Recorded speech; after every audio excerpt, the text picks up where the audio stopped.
Good day. Welcome to a special edition of Spotlight on Mahopac Schools, the coronavirus calamity. I'm Eric Gross, your host, along with Superintendent of Schools Anthony DiCarlo. Anthony, the new normal. Who would have ever thought in a million years that the world will be turned upside down by something that began on the other side of the world? Yeah, and it happened, it's happening, and our role as educators is try to deal with it to the best of our ability. And I will tell you that I think as a school district, I can't be prouder of our staff, our parents, for their patience and understanding, because this is fluid. Every day something is changing. But Eric, I really want to talk about, what we've done as a district. We were one of the first districts. January 30th, we sent a letter out to our community about the coronavirus and things that we were doing in schools in regards to cleaning and protocols, and how parents could help us out with hygiene and really explaining to their kids the importance of washing your hands, sneezing in your shirt, and if you're sick, to stay home. So we were one of the first schools to get that out. What we were able to do here is we actually took our Superintendent's Conference Day on March 6th, which was several weeks ago, and we did a whole juxtaposition. We made it about distance learning and how our teachers could get ready in the case that we had to go to distance learning, which we have today. Mm-hmm. And I really, truly believe our staff has been educated in how to use it. We've begun to use it. And again, it's the first day, and we're going to, I'm sure, have some glitches along the way. But to our parents and to our students out there, Mr. DiCarlo can't tell you how long this is going to last. It's going to be an elongated period of time. We're going to continue to do it. We have our staffs, Dr. Stowell, Mike Tremblay, Sandra Cloesi, Deborah Legato, Mike Shore. We meet every single day, Eric, at 9 o'clock in the morning. We talk about how things are going, what our next steps that need to be. And under Dr. Stowell's leadership and Mike Tremblay, to be able to roll this out from an educational point of view, we were prepared. We had our staffs and our kids having their Chromebooks home. On Friday, we sent a letter out, kind of anticipating that this would happen. And as you know, we got a directive Friday afternoon from our county executive first to close. And then, of course, the governor superseded that in closing today. So we were ready. Yeah. We had everybody ready to go and at home to be able to get to this level where we could do that. So the amount of work from our BTLs, from our tech teams in our building, district-wide, it's been a phenomenal effort. And this is not easy to do. Yeah. And to be able as a district to get this together is just a tribute to the Mahopac way. And you hear me talk about that all the time. We have great staff. We have a great support services. We have a great administrative team who wants to do what's best for kids. The district has rolled out the policy. What advice do you have for mom and dad at home about learning from home to work with their children? Yeah, so what's really important is that time is set aside, just like we talk about for homework every night. Well, time needs to be set aside each day for a chunk of time for kids to be able to go on, see from their teachers what their assignments are, whether they're short-term, they're long-term, whether they have to watch a video, whether or not there's interaction. It's got to be a daily basis. So it's just like being in school, to go on, to see what the teachers are asking for, the length of time they're asking for it, to be responding back and forth. And if there's any email or any questions, yesterday's letter that we sent to the public is very prescriptive. If you have questions or concerns about technology, here's who to call. If you have questions or concerns about what's happening with the curriculum, first get a hold of your teacher, email your teacher. If not, then you can always ask your building principal. So I think we've really kind of delineated what those specific steps are should you have issues or concerns with regards to distant learning, hookups, or anything else that needs to be done. What about PPS, People Personal Services? Yeah, so Dr. Stowell has sent out a very, very prescriptive list of things that are going to happen. Some of that's in place because, of course, there's questions with students who have IEPs and may have, counseling on it, and how we can have our counselors connect, because we also have to worry about FERPA and things that we need to do. So we're kind of working through that. Just this week, we have postponed our CSE meetings because, as you know, Eric, these are the months, yes. March, April, and May, for our annual. So we're going to be able to do that through Zoom or conference calls, and Dr. Stowell has spelled that out. He's worked really closely with his team so that we can have continuity of instruction. Clearly understanding, Eric, that there's going to be a lot of questions, and let's say that you just can't do some of this distance learning, and for some kids it's very problematic. That'll be discussed at the annuals, and I'm sure all districts like ourselves are going to be looking at some of our summer programs for continuity of instruction. School nutrition.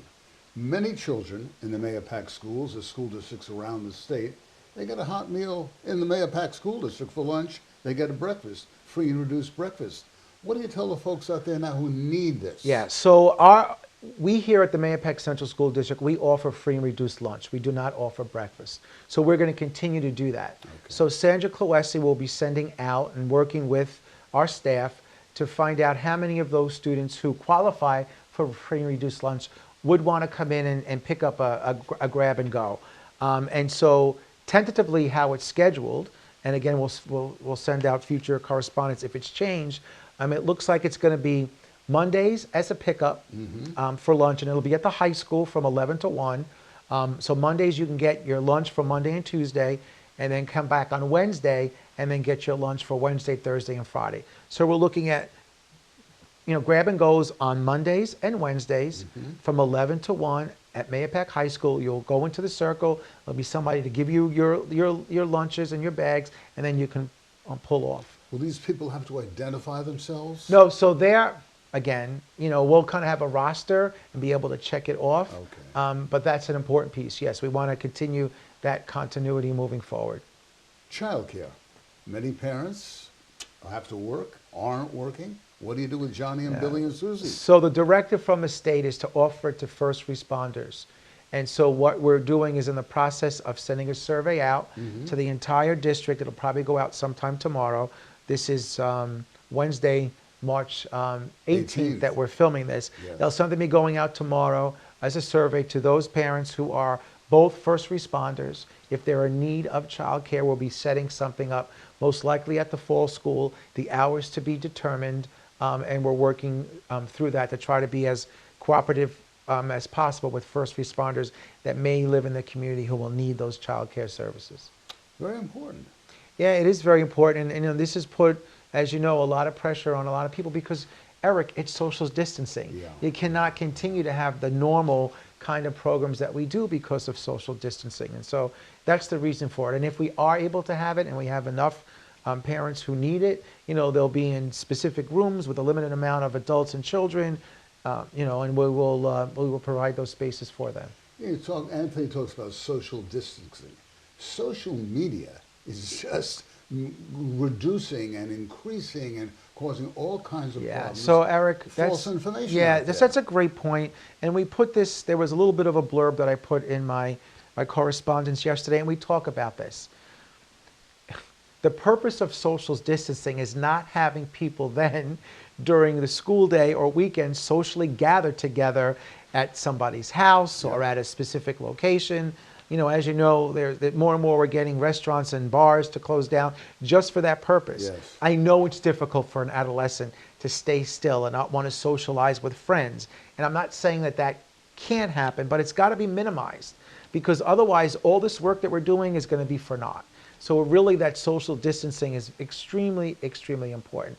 And on that note, and this is very important, so the superintendents of school throughout the state can call in workers that may be essential. So, and again, we are to the best of our ability, having people work remotely from home. But if there is a need based on whatever I feel is essential for people to come in to work, and again, it's not going to be daily, but that may happen from time to time. Our buildings are closed. You can't come into our buildings for that purpose.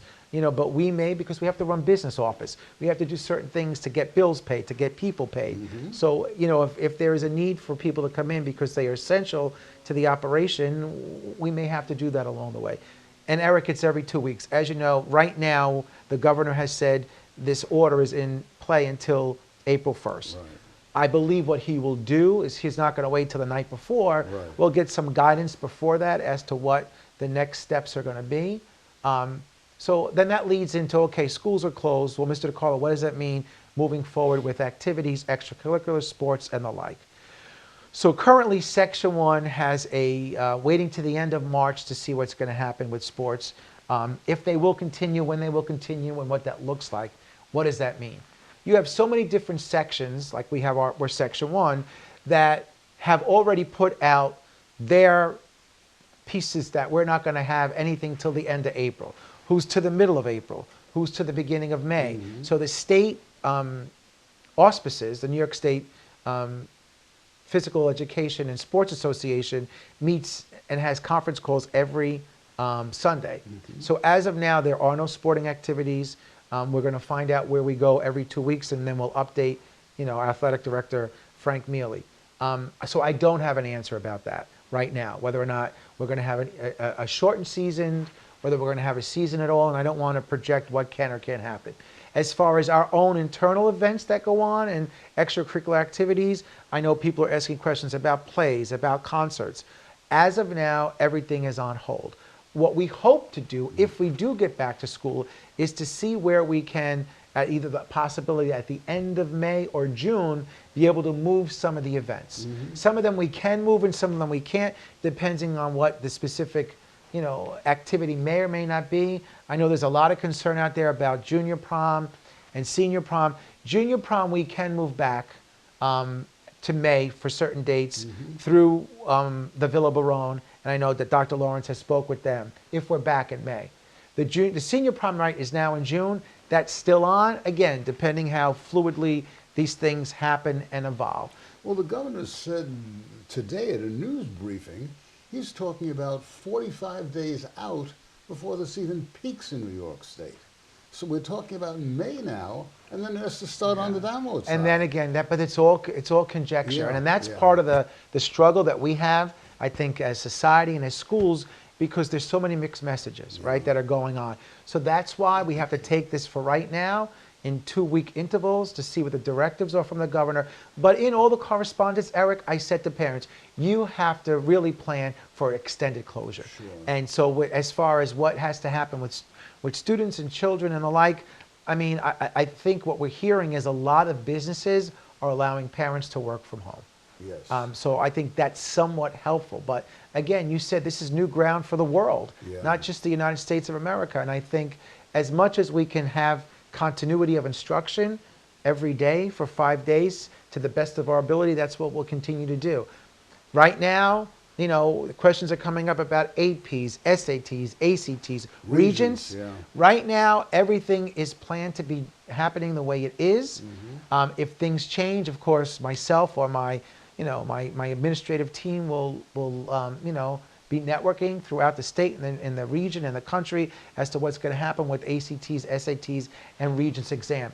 As of now, they just postponed the ELA state exams 3 to 8, and that's what's going to wind up happening. As we get close to these dates and realize that students aren't in session, we'll be getting that type of information out as we get it rolled out to us. And Mayapack, of course, is not an island unto itself. No. And you have daily conference calls with your fellow superintendents. Yeah, so we have daily conference calls with our superintendents, with the Department of Health, so that we are constantly brainstorming together. We are working through problems together. And that's what makes Putnam County unique. Because we are a small county, we're able to do that. And it's been very, very helpful. One of the things that I've told my cabinet, and we as superintendents tell one another, and to everybody, we need time for ourselves just to kind of digest. We're going 24/7, and things are changing so fluently. And I say that at home too. Please make sure you have time for your kids to still be kids. There are going to be times when they're going to have to get on their computers and do some work, but they still need to be times with their kids.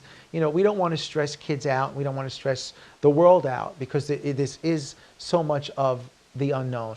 And get out and play. You need fresh air. Get outside, play, have a catch, throw a ball around, with one another, because that's the important thing to be able to do and want to do that. And I will say, Eric, that on the correspondence yesterday, we talk about social and emotional well-being, because it is upsetting. Yes. It's the unknown. You have students who are like, is this real?